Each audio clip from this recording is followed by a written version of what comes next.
you've always talked about how this team really feeds off what you do defensively, and the difference from Monday is that you guys didn't communicate. So we saw more of that tonight. Can you talk about that and just the intensity you guys were able to maintain for the entire game?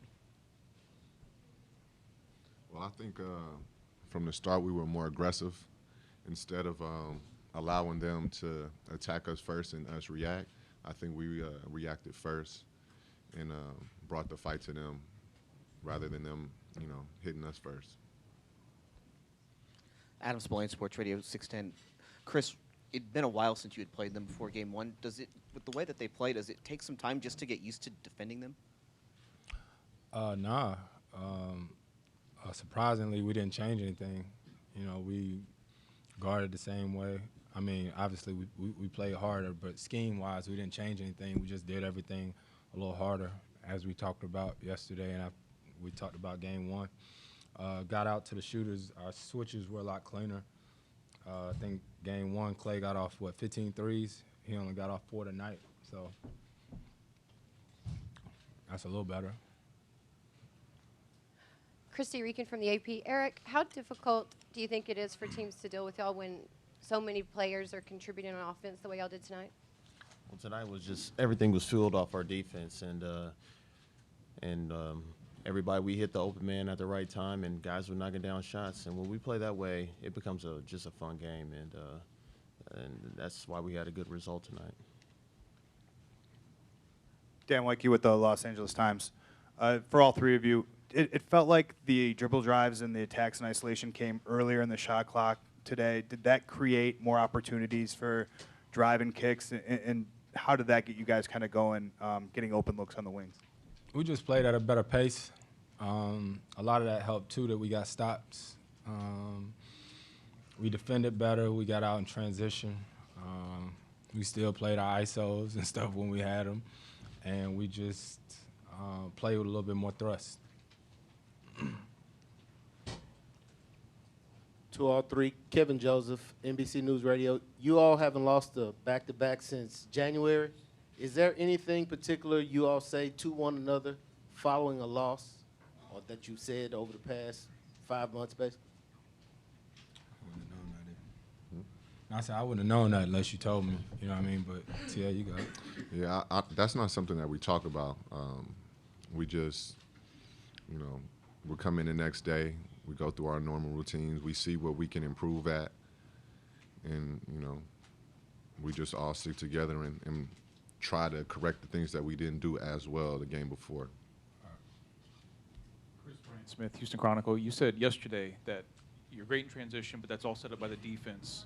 How much different did the defense feel tonight? Especially, it seemed like the entire team was kind of playing on a string, and there was maybe a little more sacrifice, a little more selflessness on the defensive end as a whole. I just said it was cleaner. You know what I mean? Last game one, a lot of miscommunication, and it was plays in that game that I think we just cleaned it up a little bit tonight. Obviously, I don't know. They might make adjustments. They might just feel like they didn't make shots. I don't know, but we just did everything a little better this game than we did last game. But it was the same schemes, and we pushed it. We just tried to push it, play a little faster. Jonathan Fagan, Houston Chronicle. How much of these last 48 hours have you guys been sort of living with the thought or thinking about, talking about that you had a lot better game in you than what you showed in game one, that you had much more to put into this series? I don't know. I don't think we, overreacted. I think that was the best thing and the best feeling with our team is after game one, TA, we talked on the phone for a while, talked to Trevor.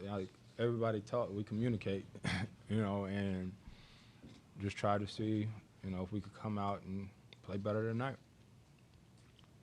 Eric, Mark Berman from Fox. You were 6 of 9 from 3. Were you was just a fact of make or miss? Were you shooting more in rhythm? Were you being more aggressive? What would you attribute your success to tonight?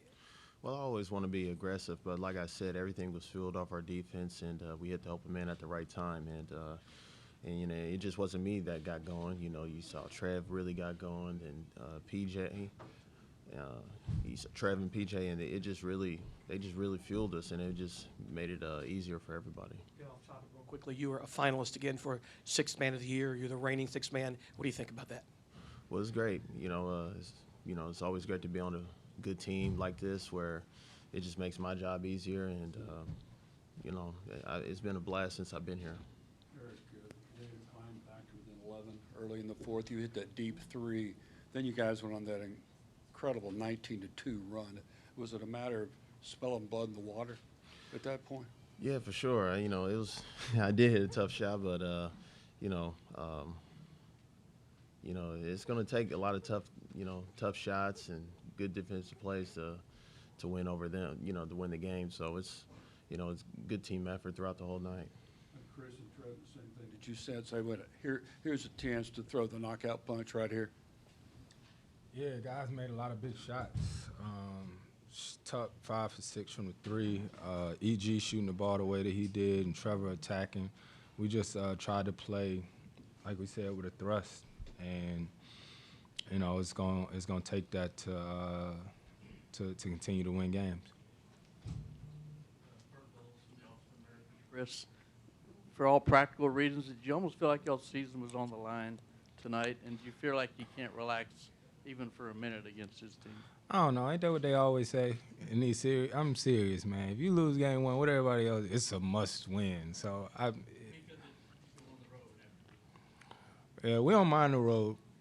You know what I mean? It is what it is. I mean, I don't know. We wanted to win game two. You know what I mean? Regardless, I mean, it would have been 0-2, but we wanted to win game two. We wanted, go to game three. One for Chris, one for Trevor. Mark Schwartz, ESPN. Chris, you've known P.J. Tucker for most of your entire life. The chemistry between you guys tonight was really something to watch. What's it mean to you to set him up for plays like that are in his wheelhouse and see him succeed? One thing about all the guys on our team, whether it's Trev, when we get to practice, we usually the first two there. He prepares. He in the weight room. He on the court shooting first. EG and James, they do their shooting after.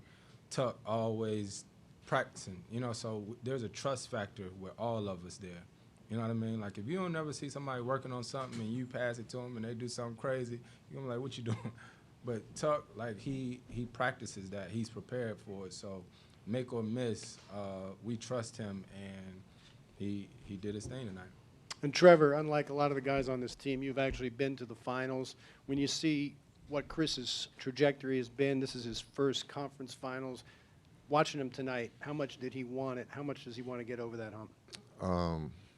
Well, obviously he wants to win. That's at this point, everybody is playing to win. Nobody's playing to fail.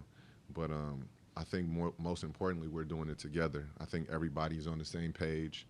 Everybody understands that right now is nothing pretty about trying to win. It got to be however you can win, you have to do it. So if it's clean, it's cool. But if it's dirty, you got to get dirty. So the main thing about us tonight is that we're going to fight.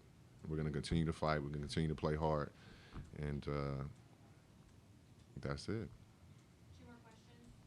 Dave Schilling, Bleacher Report. I know, Chris, you said you guys don't mind playing on the road, but after 82 games of working really hard to get that #1 seed, to be able to have home court advantage, how does it feel after these first two games to have this home crowd behind you, to get that first win at home, and to know that you have that advantage if there's a Game 7?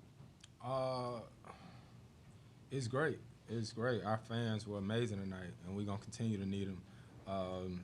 We ended up 1-1 in our last series, you know what I mean? So we always talk about the next game. So for us right now, the most important game is Game 3. We know that's a tough environment to play in there, but we are who we are, and we'll be ready. Brent Swarneman, Houston Chronicle. Trevor, after your early foul trouble in the first game, how satisfying, fulfilling was it to play the kind of first half that you did tonight? I was excited to be on the court tonight. I forgot all about Game 1.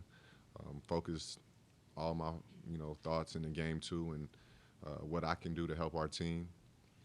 And just me going out, being aggressive, trying to play aggressive defensively. That's what my team needs me to do, so that's what I try to do.